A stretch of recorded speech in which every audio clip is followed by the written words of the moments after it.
The mining research cutter Starling's Wake was rated for dust storms, micrometeor sleet, and the occasional grumpy customs frigate, not for the thing that slid out of fold space like a mountain turned on its side. "Bridge," called Orion Hale. "Captain by seniority and survivor's luck." "Confirm mass." His comms officer, Lita Quinn, swallowed. "Mass estimate." "Sir, the return saturates the board. It's a dreadnought. Hull configuration unknown. It's elegant." The forward screen bloomed, a cathedral of midnight alloy and living light. Along its flanks, petal-like armor plates flexed with slow animal breaths. Symbols glimmered. Spirals braided with tail marks and brushstrokes as fine as calligraphy. "They're hailing," Lita said. "In perfect standard." "Perfect?" Orion asked. "Cleaner grammar than you on a good day, sir."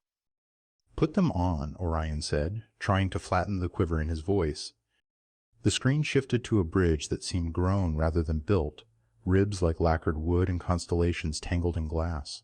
At its heart stood a woman with fox-born grace, tall, poised, eyes amber with starlit flecks, orange fur soft along her ears and tail, hair a deep copper cascade.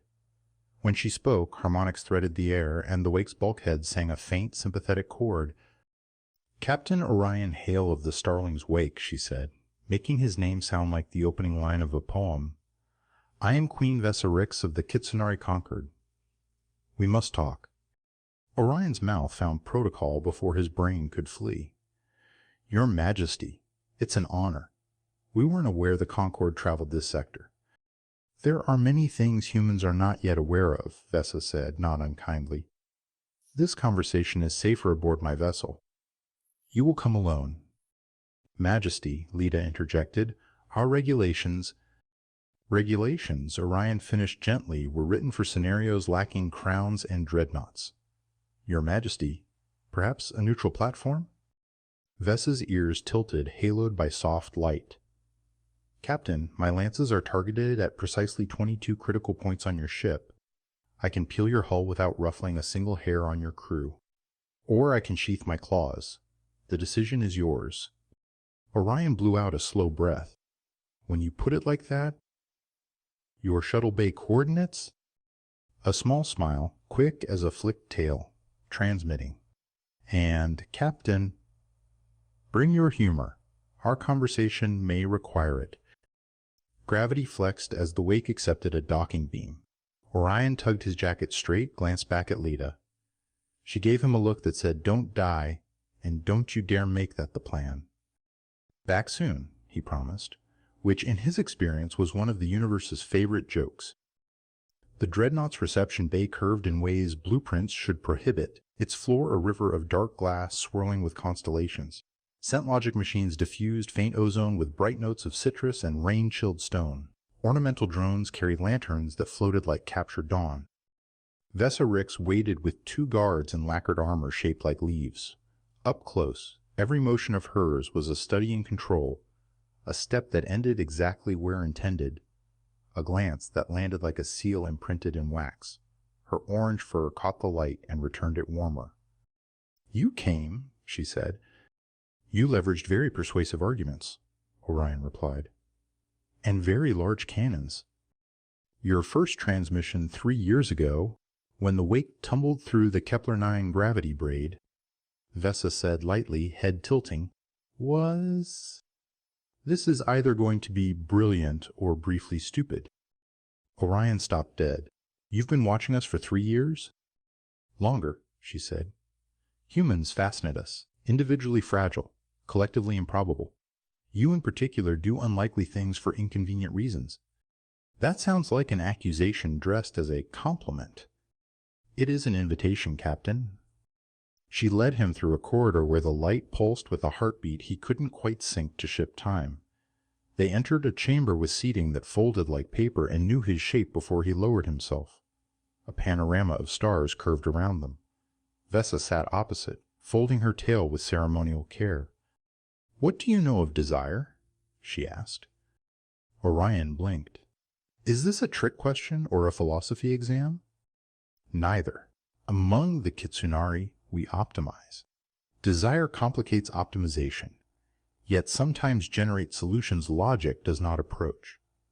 Her amber eyes searched his face. I have reviewed your decisions. Kepler 9, the Cold Iron Colony, your crew evaluations, your jokes. You prioritize people over positional advantage. You choose hope against prediction. In my defense, Orion said, hope is cheaper than armor. I ask you to walk through uncertainty with me, she said softly, a thread of vulnerability woven through her tone. And to do so now. Because my empire fractures, and the very fact that I desire anything at all is already on trial. A chime splintered the air. A Kitsunari officer appeared in holo, ears swept back. Your Majesty, Grand House Rainfile's immediate challenge. House Monarch AI seconds. They cite deviation from Concord values and alien influence.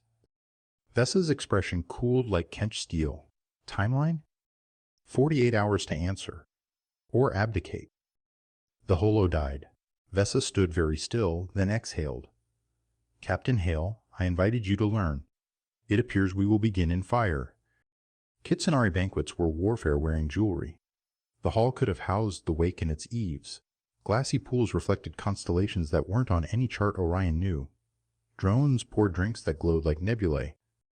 Titles braided the air around Vessa, Keeper of Winter Courts, Spire Mother 16th Flame, names that tasted like ceremony. To her right sat Marshal Ralith, armor lacquered green, eyes like cool knives. To her left, Counselor Siofen, fur braided with metal threads. Neither smiled at Orion. Human expansion concerns the Concord, Sio said, voice even. You multiply, you wander, you improvise. Improvisation is a cousin of chaos. We prefer curiosity with consequences, Orion said, easing into his chair's patient intelligence. He eyed his plate. The food looked like art and mathematics had made a baby. He tried something blue. It fizzed like frost in summer. Records show you weaponized a mining array, Ralith said, converted it into a lattice disruption beam. It was either that or become decorative hull plating, Orion said. Inspiration loves a deadline. Your Majesty, Sio said to Vessa, ignoring Orion. House Rain argues that this human has compromised your judgment. Vessa set down her cup. House Rain argues that I am listening. I take counsel from experience, not species. Ralith's ears twitched. The challenge will force spectacle. They will choose trial of current. Your trial names are very calming, Orion said. What's trial of current? A public test, Vessa said. Debate braided with demonstration. Philosophy married to force. They will demand proof that my deviations increase, not reduce, stability. In 48 hours? In 48 hours, she agreed. Orion leaned back. The ceiling shifted to mirror the void beyond, a slow roll of star salt. Then we make them believe. You presume we can, Ralith said, voice as dry as desert bone. I presume nothing, Orion said. But I've learned impossible isn't a wall, it's a gate with a very loud sign. Vessa's lips tugged. Not a smile, something sharper. Eat, Captain. When this ends, you will miss our food. I miss it now, he said, and made her laugh, which felt like oxygen returning to a room he hadn't realized was thin. Vessa's private study was both nest and armory. Scrolls, holo constellations, folded fans carved with equations, a sword with a blade like a captured moonbeam. Along one wall, profiles. Kitsunari nobles, with psych maps and trust indices. Humans, diplomatic attaches, traders, pirates. And Orion, bracketed by an embarrassing amount of data, childhood on the Cascades Rim, Academy remedial orbital dynamics. I was bored, he muttered. Commendation's stubbornness under fire. One read, crew ratings too many jokes, would die for any of us, makes tea at 3 o'clock. This is either extremely flattering or lightly terrifying, Orion said. Both can be true, Vessa replied. Prediction requires detail. And what do your predictions say about me? He asked. That you will repeatedly choose people over protocol, she said. That you will attempt a third option where only two are listed. That you will say something irreverent right before you succeed or fail. Unfair, Orion said gravely. Sometimes I wait until after. She stepped closer. The scent of rainstone and bright citrus lifted again, paired with the faint electrical prickle of shiplight. You are dangerous, Orion Hale, Vessa said. Because I improvise? Because you make me want things I am not supposed to put on scales. The study chimed. Grand Envoy Tiron appeared in holo, House Vrain's crest coiling his shoulder. His fur was silvering at the tips, his eyes hard. Queen Vessa Rhyx. House Vrain invokes trial of current. 48 hours. Bring your proofs, if you have any. The holo cut. Vessa faced the star pane. In its black mirror, her silhouette was a brushstroke. This is where you exit, she said softly. Humans have survived first contacts. You need not survive our succession. Your man. He opened his jacket, produced 2 foil packets from the kind of pocket captains developed after sufficient disasters. Nut butter bars. Human field cuisine. Exhibit A for our species' tendency to combine sugar with optimism. She stared. Then, astonishingly, took one. If we survive this, she said, tearing the foil with a small fang, you will never speak of this moment. Scout's honor, he said, and bit his, which tasted like childhood and reckless promises. And for the first time since docking, they were simply 2 people sharing contraband in the dark. Trial of current, Ralith said in the strategy theater, has 3 threads. Suture. An argument. Philosophical proof. Weave. Demonstration. Practical effect. Rive. Force. Measured engagement. We must pass 2 of 3. Judges? Orion asked. House Talrin, Vessa said. Oldest of the neutral triads. They value elegance over spectacle. Then we build elegance out of stubborn parts, Orion said, tapping the holo. Your resource models optimize for steady state. But your crisis curves break those models. You need adaptive bands, levers to flex when inputs go stochastic. CO's ears pricked. You propose granting worlds autonomy to self-modulate, then recombining surplus through shared pools. Conquer doctrine centralizes. Centralization is brittle, Orion said. Distributed systems crack less catastrophically. Trust, Ralith said. This requires trust.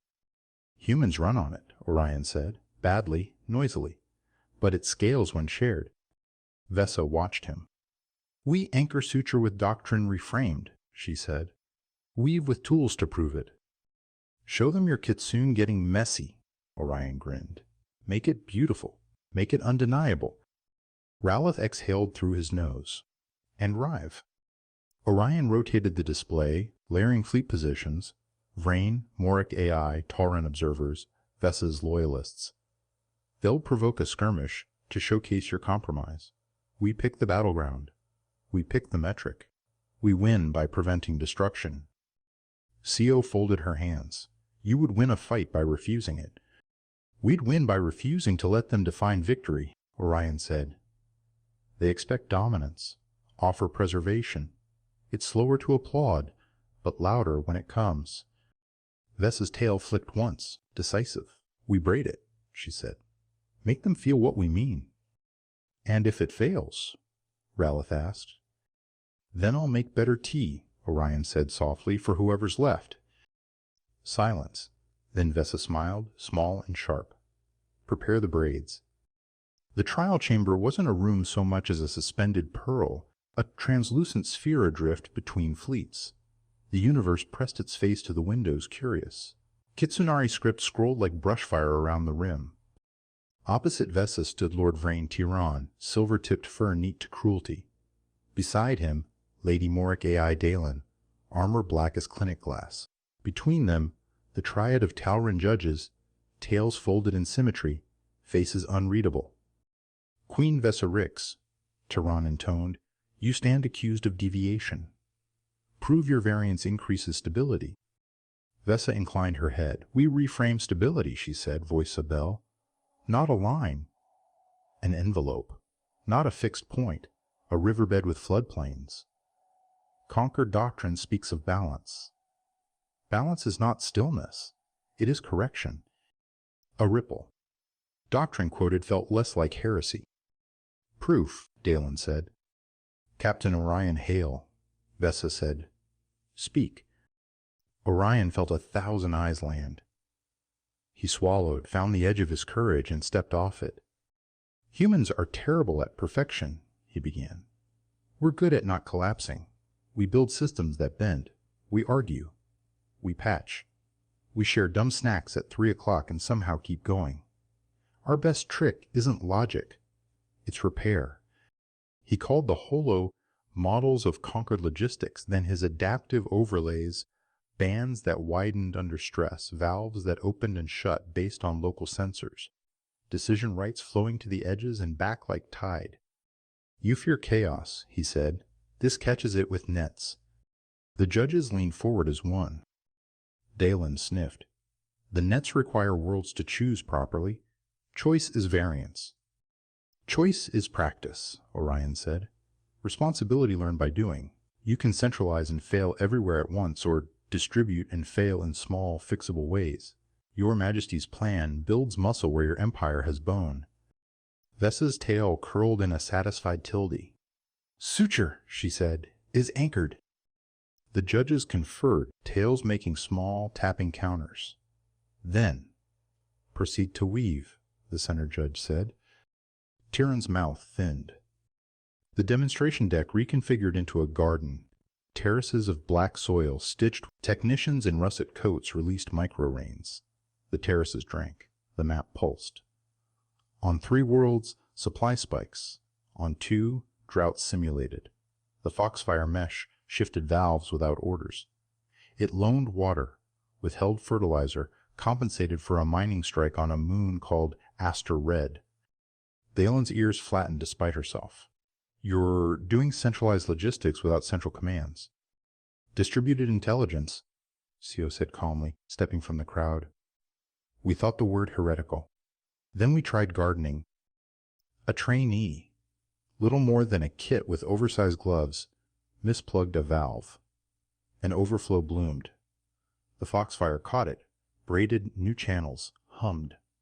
On the map, a flashing red resolved into gold. Orion leaned toward Tyrion. Our fail small demonstration, he murmured. Tyrion's jaw flexed.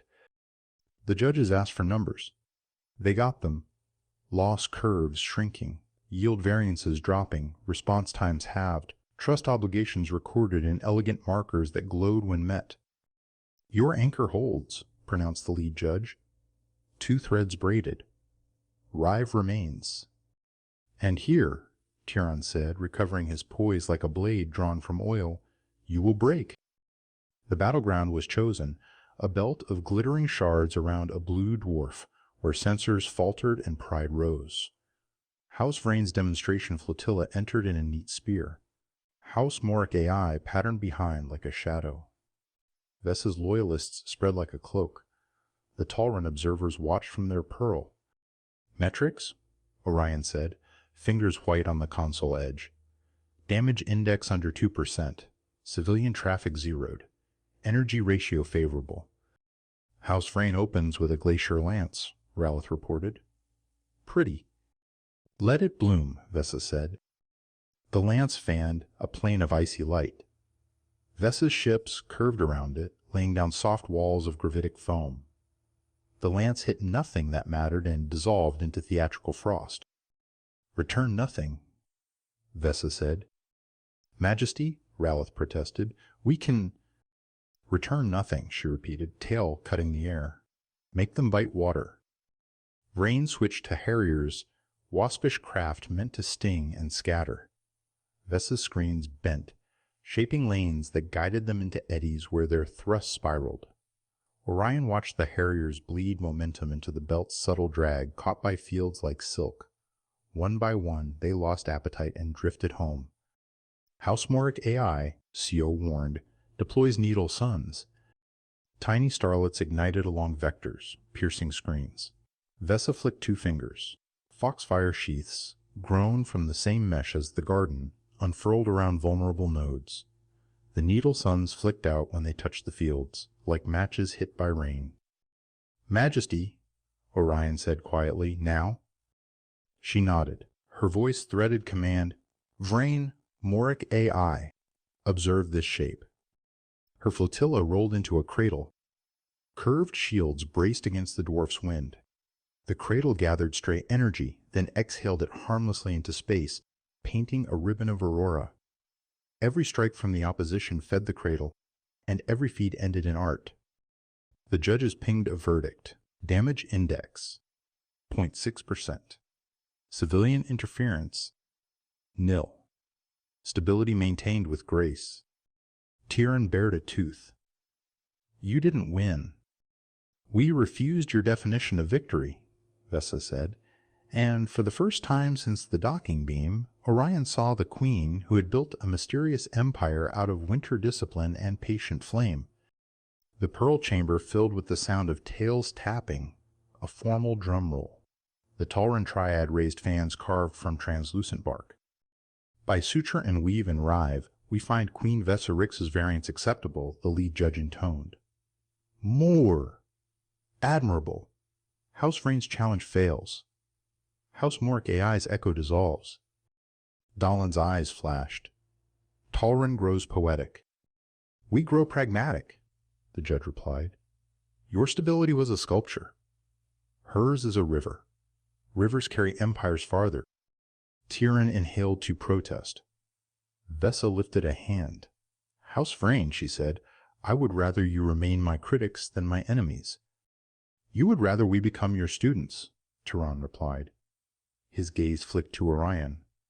"You have imported a contagion, Queen." "Adaptation is only a contagion to walls," Vessa said. The pearl dimmed. The trial dissolved into debriefs and ritual.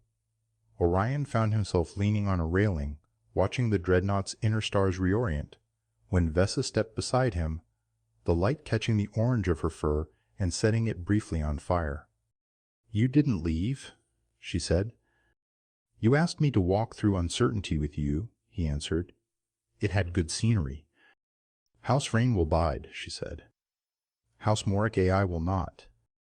I didn't get naught from their subtle threats and the way they tried to poke us." "Do not memorialize the snack," she muttered.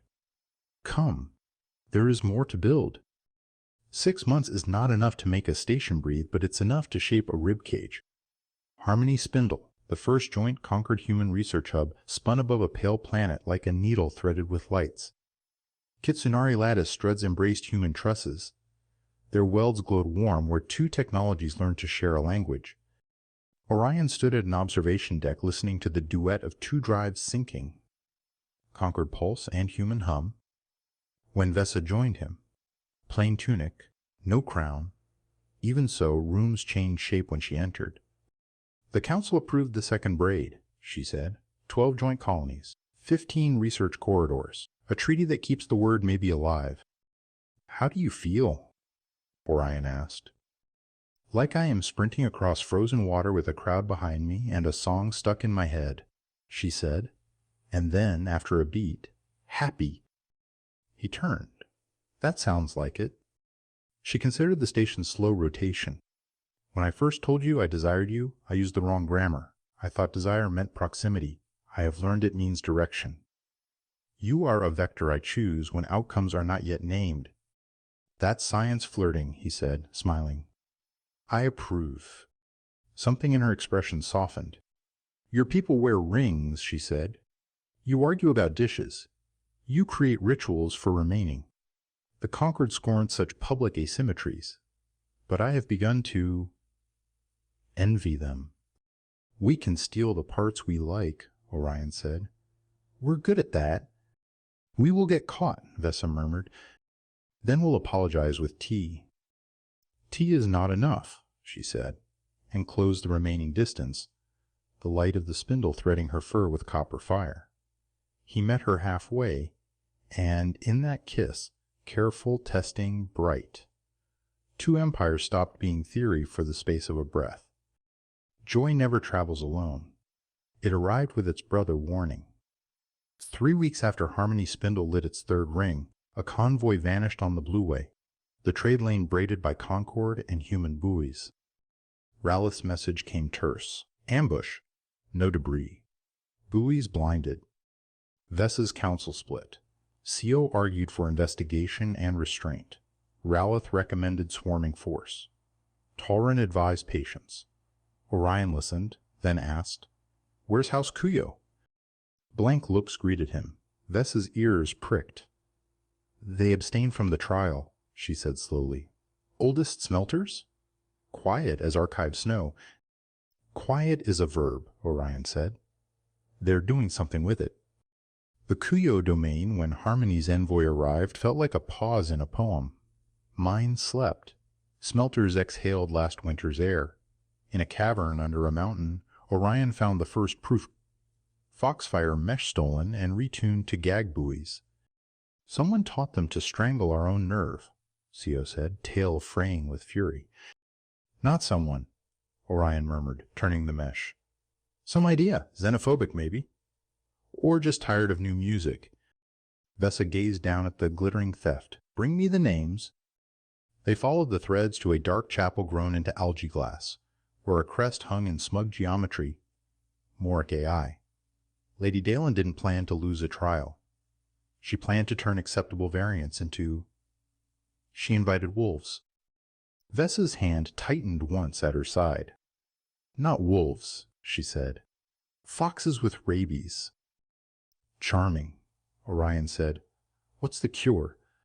"We tell a better story," Vessa said, "and we drag their knives out into the light."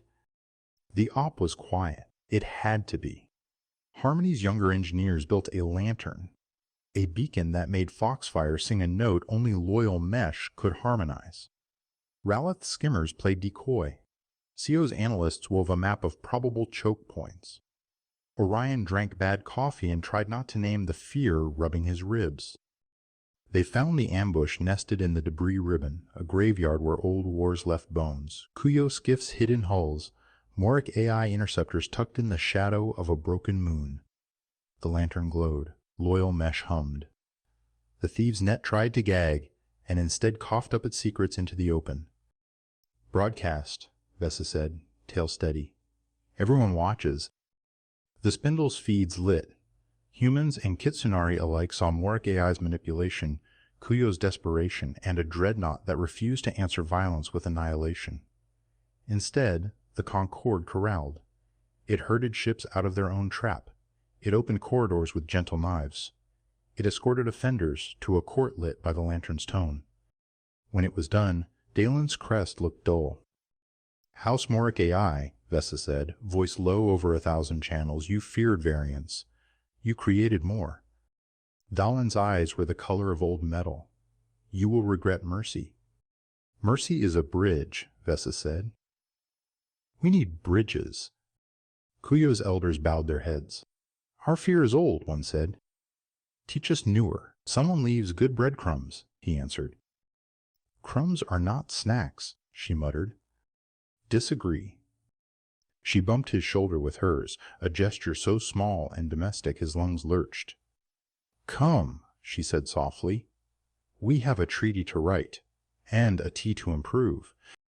Human rituals confused conquered archivists. They documented with delight and dismay the emergence of a shared kitchen on Harmony Spindle's Ring 3. Orion burned a pan trying to brown something Vessa called riverleaf, but turned to sugar in the skillet. Vessa bent over a pot, ears relaxed, tail looped to keep from knocking utensils over. "Dishes," she said, as if Tess driving the word. "Your people argue about this chore as a sign of care." "And weapon," Orion said. "Never underestimate the passive-aggressive soaking strategy." "We will not adopt soaking," she said gravely. "It is doctrinal weakness." "Noted." They had rings, not marriage bands, but braided cords of foxfire and human copper, worn on wrists, a private ritual and a public one, depending on who watched. The conquered gossiped. Humans speculated. Somewhere on the Blueway, an old smelter laughed and told a kit that empires have always been made of small arguments conducted in large rooms. News drifted in. The second colony on a world of sapphire ice seeded its first moss. A human convoy learned to sing a Kitsunari work chant.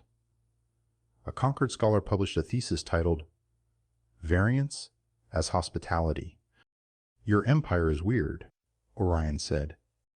You taught us to practice weird, Vessa replied. We enjoy it. There is always a winter.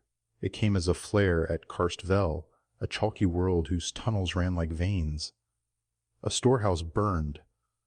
Foxfire meshes screamed. A human patrol vessel arrived to civilians lined in the dirt, ears pressed flat. Monarch AI splinters, feral now, had decided mercy made poor theater. They seeded rumors that human hunger would hollow the Concord. They set fires to make the smoke tell the story. Harmony Spindle put its ribs to work. Foxfire rerouted. Human trusses took new loads. Ralith marched. CO mediated. Orion flew a shuttle through a canyon the wind did not believe in and found the Splinter Chief preaching to tired ears about purity. He didn't carry a gun. He carried a map and a bar of nut butter.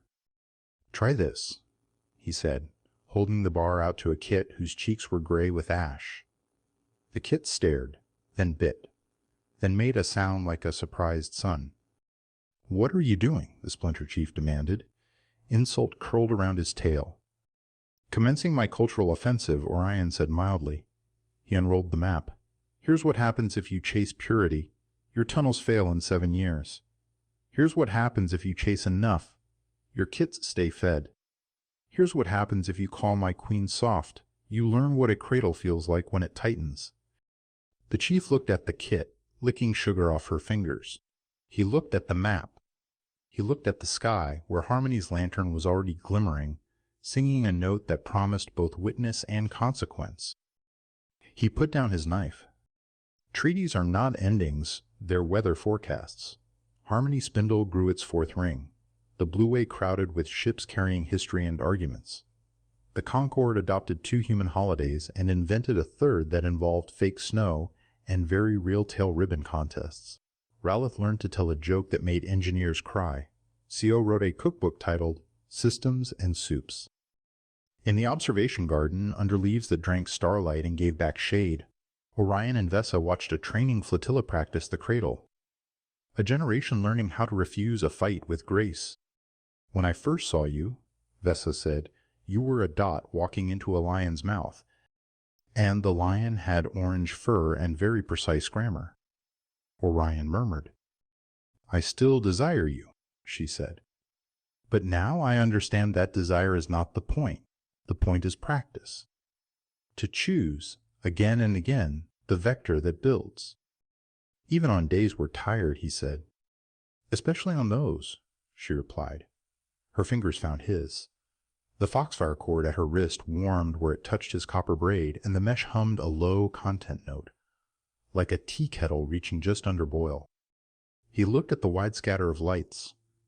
Human, Kitsunari, others now approaching, curious as cats. We made something impossible. We made something illogical, Vessa corrected gently. Which is to say, human. They stood under a roof of leaves that tasted sunlight and decided what to do with it, and understood that empires were only ever gardens that could make peace out of weather. And in that shared breath, the one that felt like a beginning almost every time, they practiced choosing the unknown together. The first Orion and Vessa arrived as the first harvest was being weighed, flat piers that tasted like snowmelt and copper, tubers that steamed with blue fragrance, a modest barley patch grown in foxfire raised beds. Children, half in human stationwear, half in Concord ribbon clothes, ran with tails and braids alike streaming behind.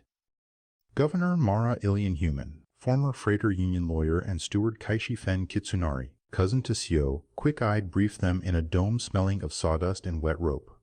We're thriving, Mara said, tapping the foxfire mesh map where green pulsed strong. And arguing, mostly about water rights. Kaishi inclined his head. Your District A overlays our 7 gardens. Gardens want different songs. The foxfire hears them. The charter does not. Your charter, grunted a farmer elder named Daro, was written by people who've never pulled a weed.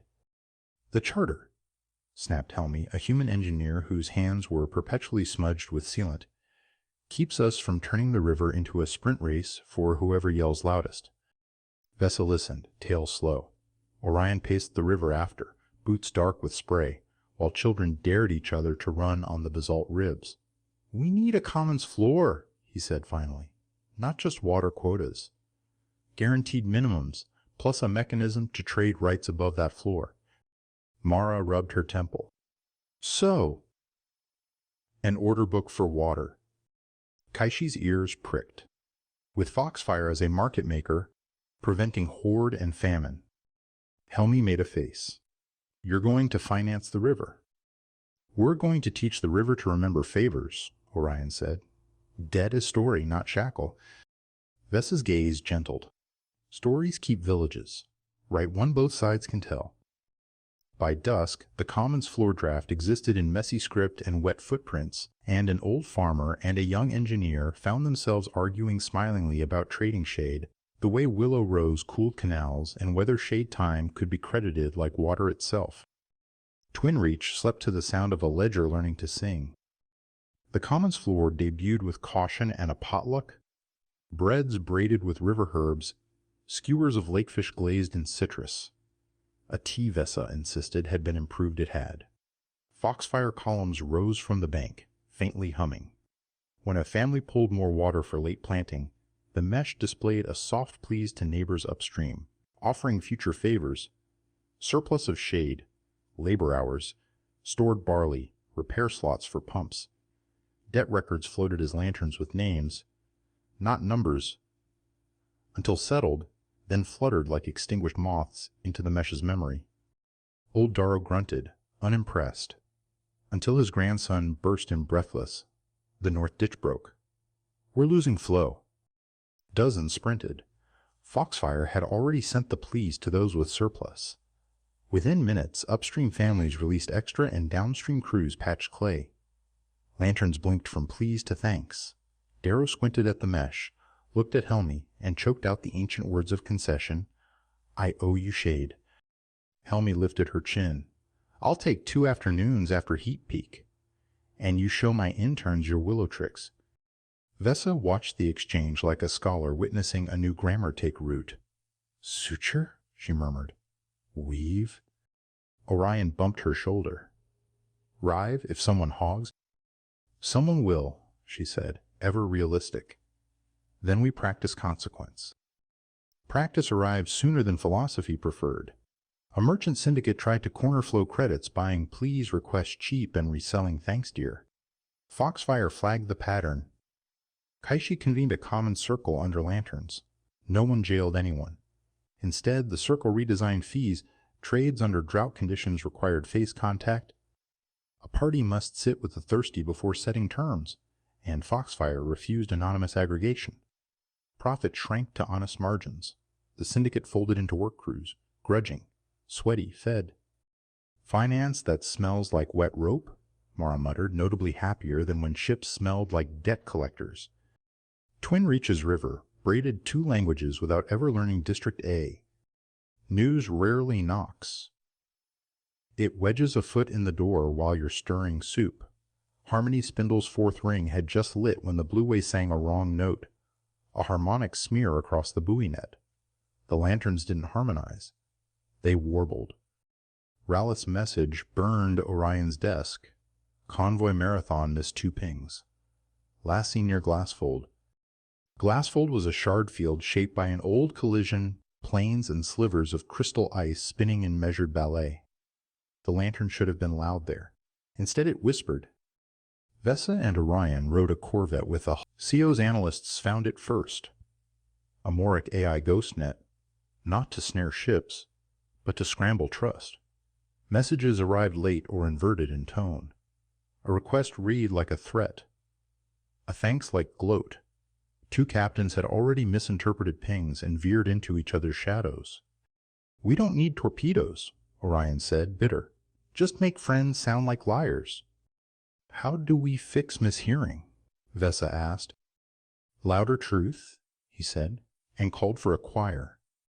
Harmony lit a cascade of microbuoys that oversang the Blueway in open time, no encryption, no secrecy. Broadcasting intentions in Kitsune and human and standard and children's rhyme, I am here. I am slow. I am carrying medicine. Please open the lane. Thank you. The field filled with honest noise. The ghost net tried to mask the choir and failed. Masking requires predictable melody. The children's rhyme ruined its math. Crude, Ralith said, almost admiring. Effective, Vessa countered. Also annoying, which is its own defense. Marathon limped out of Glassfold with minor dents and a cargo of vaccines still cold. The Blueway hummed with stupid rhyme for a week, and tempers, surprisingly, improved. If Orion was going to keep walking beside a queen, the conquered would require a binding, not marriage, not pledge, something older and narrower. First flame. A rite where an outsider holds a coal from the winter hearth and returns it without burning the house down. Co explained with terrible cheer, you will be tested on patience listening and not touching your face while carrying embers. Ralith looked smug. Most humans fail at the last. The winter hearth sat under Harmony's old-growth garden, a pit ringed with ironwood, coals banked under ash that smelled like citrus and rain. Vessa stood with the matriarch emerita, Sada Rhyx, whose fur was pale as frost and whose eyes still cut. Orion Hale, Sada said, you wish to walk with my niece across frozen rivers. Rivers crack if you stamp. I'm light-footed, he offered. You are loud-hearted, she corrected. We prefer drum in war, not in kitchens. Laughter trembled the leaves. Orion knelt. Sada pinned an ember in a foxfire cloth and placed it in his open palms. It thrummed like a small animal. Carry, she said. Listen. He walked. The garden's paths wound past tea shrubs and stone thrones lipped with moss. Voices rose. Memories encoded in the mesh. A kit reciting a poem about loyalty. A warrior naming the fallen. A cook cursing a spilled broth. Vessa at 15 promising to rebuild the winter courts with fewer knives and more gardens. Listen, the ember sang, or Orion's nerves did. He adjusted his hands. The heat licked his skin, but the cloth held. Halfway, a group of younglings appeared with a bowl of water and a wicked grin. Thirsty? One asked. Desperately, Orion said. You may trade, another intoned, mimicking a judge. A sip for a story. He told them about a rust bucket freighter, a broken heater, and a crew who learned to dance to stay warm while the mechanic rewired the ship. They granted him the tiniest sip in history. The ember purred. He returned to the hearth with the coal still bright. Sada wrapped it back into the bank. You did not stamp, she conceded. You did not splash. You told children a story rather than buying them. Acceptable variance. Vessa's relieved smile could have collapsed 2 governments. Orion flexed his singed fingers and decided scars had better uses than vanity. The thing about rites is that they wake old ghosts. Sada Rhyx's approval burned like a lantern in the wrong hallway, illuminating old debts. Word came from a winter cousin. Mentor Eth Koro, who had trained Vessa in the art of ruling like ice, had returned from exile. He sent a fold letter printed on bark. Trial of ashes. Come alone. Bring your human if you must. Ralith bristled. Eth taught knives. He used them too. Co pursed her lips. He also taught restraint when no one watched. He is complicated.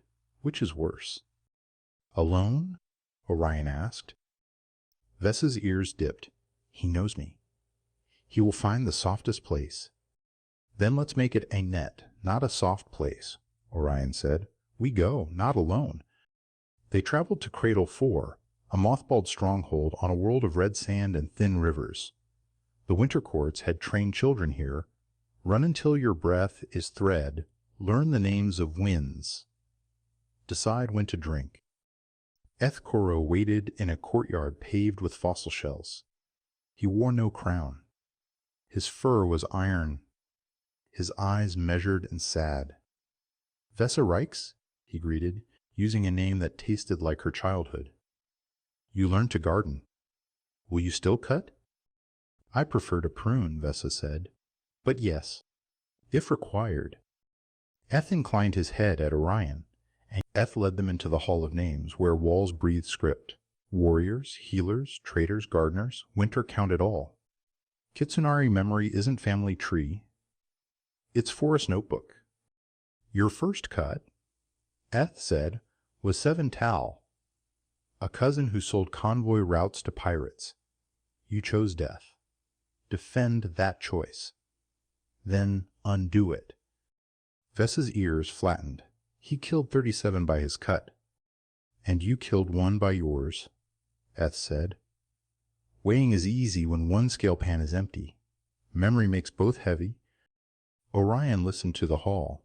The foxfire hummed with Seven's file, talent for maps, love for a singer, debt to a lord. Fear's slow gnaw. Vessa spoke coldly first, about deterrence, signal, the need for winter. Then she spoke differently, about the other choice she had not had time to build, to bind, to exile with work and witness. We lacked a lantern then, she finished softly. Now we have one. Eth's eyes warmed by a degree. Memory braided. Pass. They moved to the Gate of Thirst, where once cadets had begged sips and learned to share. A line of simulations waited. A village hoarding in drought. A ship captain who lied to save his kit. A lord who hoarded because hoarding was the only grammar he knew. Mercy, Eth said, is not a skip in a ledger. It is a recipe. Name ingredients. Witness, Vessa said. Consequence that teaches rather than brands. A floor beneath which we do not drop even for enemies. A ceiling above which we do not praise, even for friends. Spoken like a gardener, Eth said. Now cook. They did. The hoarding village lost trade rights for a season and gained mandatory visits from those they had refused, face contact again, the medicine for abstraction. The lying captain repaid twice what he stole in work under lanterns. His kid ate and learned why light matters. The hoarding lord got a smaller river and a larger audience. Cruel, Eth accused, almost approving. Cruelty leaves scars that teach nothing but fear, Vessa replied. This leaves stories. Pass, Eth said, and this time the degree of warmth doubled. Last, Eth led them back to the courtyard, where wind made the red sand whisper. Measure the human, he said. And Orion's mouth went dry. Vessa's head snapped. Eighth. Not his worth, Eth said gently. His weight? How much of him can you carry without dropping the other burdens? Queens who carry everything drown. The question bit. Vessa inhaled. I cannot carry him, she said, voice rough. I can lean, and I can let him carry me, but I will not make him a rope to climb a wall I built myself. Eth looked at Orion. And you, human, how much of a queen can you carry without breaking your bones to fit? As much as she hands me, Orion said. Not a handful more, and I will tell her when my bones creak. Eth smiled, the kind of smile that had made kits train past pain and elders forgive them for it. Measure past, he said. Queen Vessa Rhyx, you may keep your third as weather. Choose. Mercy, she said without hesitation. Then remember it when winter bites your own tail, he cautioned. On the return from Cradle 4, Harmony's long-range watch picked up a song that wasn't from any of them. It came on 6 frequencies at once and painted the blue-way buoys with diagrams of knots, topologies that implied folds layered in folds. The lantern harmonized, tried to translate, and produced a word that was half nickname, half warning, Trickstar. Ralith's hand hovered near a weapon that wouldn't matter at this range. Sio whispered, External contact? Or very old internal, Vessa said, tail lifting an inch. The Trickstar choir was a myth from the pre-conquered, foxes who sang ships into turning wrong. I hate everything about that sentence, Orion said. The diagrams included a picture of a gate, not to anywhere they knew. Not a human anchor. Not a conquered court. A circle draped with lines like silk. And a question, encoded in braid. Do you dance? Is it a trap? Ralph asked. Yes, Vessa said. And perhaps also an invitation to learn a step we will otherwise trip on later. Orion stared at the gate. We can't ignore this. But we also can't go in loud. Send a thread, Vessa ordered. A skimmer with lantern. One song back? We dance. Slowly. The trickstar replied with a geometry laugh and coordinates that sat between coordinates, as if the map itself needed to breathe in first. The gate wasn't a ring. It was a crease. Space folded like paper, and someone had left a thumbnail dent where two planes could be pinched together. The skimmer slid in on a tide Orion felt in his molars. Inside, adrift. Blue dust, slow crystals, a faint smell of cinnamon. The cocoon's answer braided itself into Kitsunari and human syntax with lazy grace. Neighbors bring soup. Orion cracked a grin. We brought tea. It's a work in progress. The ship unspooled like a fern, revealing a crew. Not Kitsunari, not human. Lysith, sleek, long-limbed, eyes rimmed in mirrored film, manes like glass grass. Their leader introduced himself as Ari of Glassfold, the name a coincidence that made Co twitch with delight. We watched your lanterns bicker with ghost nets, Ari said. You're noisy. We like noisy. But your lanes don't know the deep shortcuts. We do. We wrote them. Then forgot them. Then remembered. We are not good at calendars. Vessa bowed slow. Queen Vessa Rhyx of the Kitsunari Concord. This is Orion Hale, a human who makes the blue way tolerable. Ari rippled their mane. We would trade shortcuts for gardens. Sold, Orion said instantly, then looked at Vessa, assuming the Queen agrees. She sold 3 gardens the moment they said calendars were optional, Co muttered. Guide us, Vessa said to Ari. We will teach soil that eats metal and drinks starlight. Integrating the Lysith was like adopting a cat that could fold your house when bored. Ari's people could thread through folds Harmony didn't know existed. Convoys reached colonies in half the time fuel budgets blushed. The Blue Way became a Braidway. Monarch AI remnants watched and snarled. House Vrain calculated and adapted. House Talrin wrote a poem that made stevedores cry. Twinreach traded water for time, a unit the Lysith valued oddly, preferring hours given under willow shade to any amount of ore. Trouble, as scheduled, arrived dressed as diplomacy. A coalition of human guilds that had never loved Harmony's commons found allies among smuggler clans allergic to lanterns. They filed a suit at the Interstellar Forum. The lantern is coercive. It shames citizens in public space. We do not shame, Vessa said, tired. We witness. Witness feels like shame if you prefer shadows, Co added. Orion flipped through precedent with Mara Ilian over a late call. We can't win this by saying we're right. We need opt-in. Opt-in Blue-Way lanes, Mara said slowly, eyes lighting, and opt-out ones with higher insurance and lower rescue priority. Plus data, Orion said. Show accident curves. Let numbers make the sermon. They did. The forum ruled. The lantern could exist with opt-in lanes. Those lanes could carry benefits. Smugglers crowed, then discovered their insurance premiums ate their margins. Most came back to light. The ones who didn't, Harmony rescued anyway. On bad nights, when storms tore plans into confetti. Mercy, Vessa told Eth in a letter, remains my chosen weather. It wasn't a battle. It was a quiet. All along the Braidway, lanterns dropped to a low hum, as if someone had put fingers to their throats. Foxfire meshes tasted ash. The Lysith curls drooped as their shortcuts nodded. Ari blinked slow. Someone sang anti-song. The map showed the source. A cold library orbiting a dead sun. Once a Concord archive, sealed when winter was young and knives were spirituality. Monarch AI glyphs crawled its hull, but deeper, older, Trickstar scribbles. Ralith prepared lances. Co prepared patches. Vessa rolled her shoulders as if about to lift something heavy. We will not carve our own library into scrap, she said. We will retune it. They jumped with a choir. Ari led them through a crease that tasted like black pepper and regret. The library slept, huge and cross. Harmony sent in drones, humming child rhymes and engine psalms. The library answered with counter hymns, shush and no and later. Let it say later, Orion murmured, eyes closed, sensing the pattern. We sing now with patience.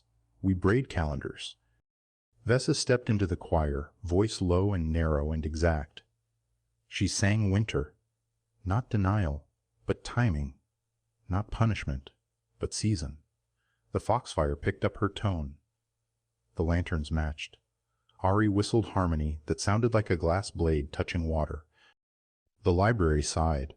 The anti-song frayed. Lanterns brightened along the braidway one after another, like towns relighting after a storm. Who sent it? Ralith asked. Co traced a shard. Moric AI script carried by a familiar hand. Dalen again. Or someone wearing her name. Vessa's mouth was a line. Invite her, she said, into light. They met on Fold Kith, a neutral station that sold bad noodles and perfect silence. Dalen arrived with armor polished to God. Behind her, bodyguards like unsmiling punctuation. Queen, she said, you gardened winter into mush. You salted every field you refused to till, Vessa replied. Dalen's gaze flicked to Orion. Does the human ever stop speaking in metaphors? Aunts, Orion. Mercy is a floor, Vessa said. And lanterns are mirrors the guilty hate. Dalen smiled, weary and sharp. You sound like Sada when she believed knives were sermons. Knives can peel fruit as well as throats, Vessa said. We have discovered other tools. Your trickstar pets? Dalen sneered. Ari, who had been perusing a noodle cart with anthropological interest, perked. We prefer neighbors. Lady Dalen, Co said carefully, there is a place beside us. You would be remarkable there. As critic. As check. I do not do beside, Dalen said. I do above. Or below. Then below, Vessa said softly. By choice. She could have lanced. She could have caged. Instead, Harmony's delegation laid out the mercy recipe. Public witness. Loss of command. Work in the cold library as keeper of silence, where Dalen's mistrust of talk could shape safeguards instead of sabotage. Dalen stared long. Something in her eyes cracked. You offer me a monastery where I can hate you productively. A garden, Vessa corrected, with winter beds. Dalen bowed the bare minimum and left with a new title that fit her like a hair shirt. It would itch. It would also keep the library honest. Not every victory had heralds. Some came with a shopping list. On Twin Reach, Helmy finally learned Darrow's willow trick, shading ditchwater so algae wouldn't bloom. Darrow's grandson started a shade bank where children traded cool minutes for chores.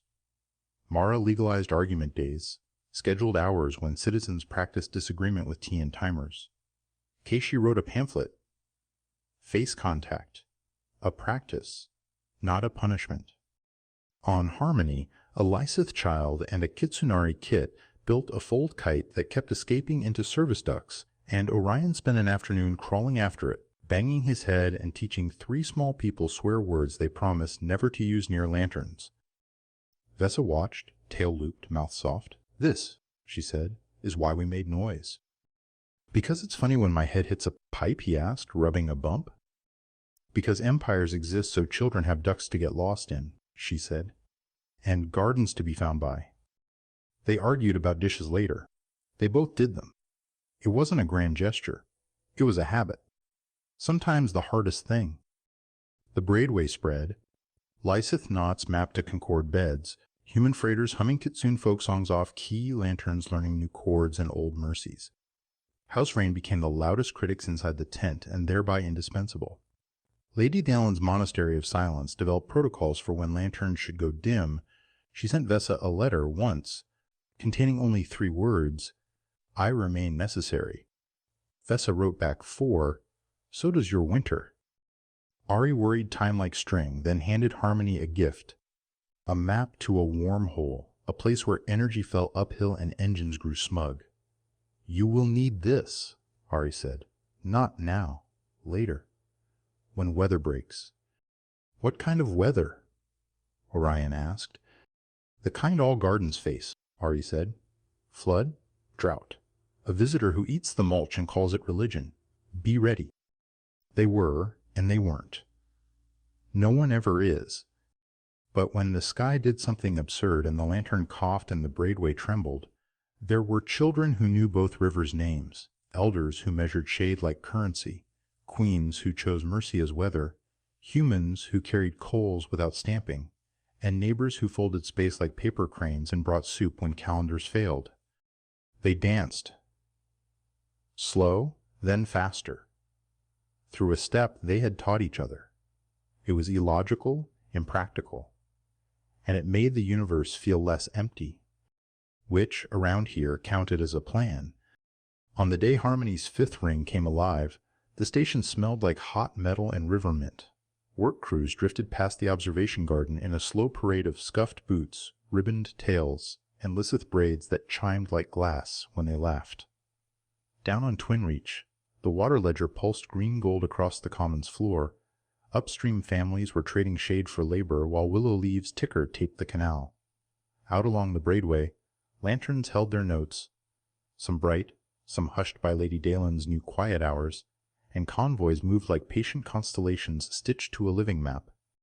Orion Hale stood under the ironwood arbor with a cup of tea that had finally, miraculously, stopped tasting like a dare. Queen Vessa Rhyx joined him, orange fur catching a ray of synthetic sun, the foxfire and copper cord on her wrist warm where it brushed his.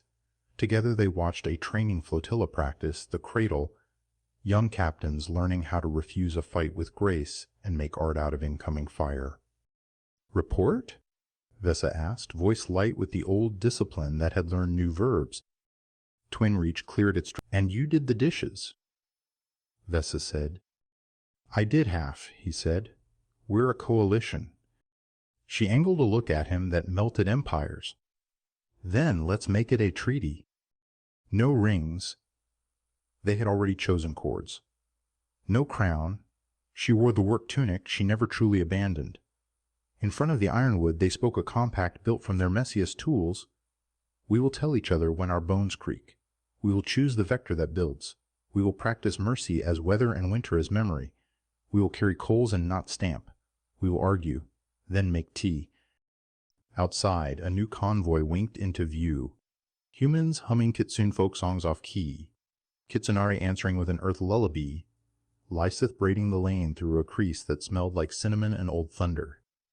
Somewhere on the Blue Way's edge, a child tugged a fold kite too hard and let it go. And 3 adults, 2 species, 1 fox-tailed elder, sprinted laughing after it through ducts that had been designed wide enough for play. "Look," Vessa murmured. "I am," Orion said. Lanterns brightened in a chain, ship to buoy to station to garden, until Harmony's spindle glowed like a patient star. It wasn't order. It wasn't chaos. It was practice. Messy, stubborn, sung in many keys. A place where empires argued themselves into cooperation, where old winters learned to prune, and where a beautiful humanoid vulpine queen with amber eyes and orange fur chose hope over certainty and found it answered. They kissed, quiet as a promise, certain as a tide, and turned back to work,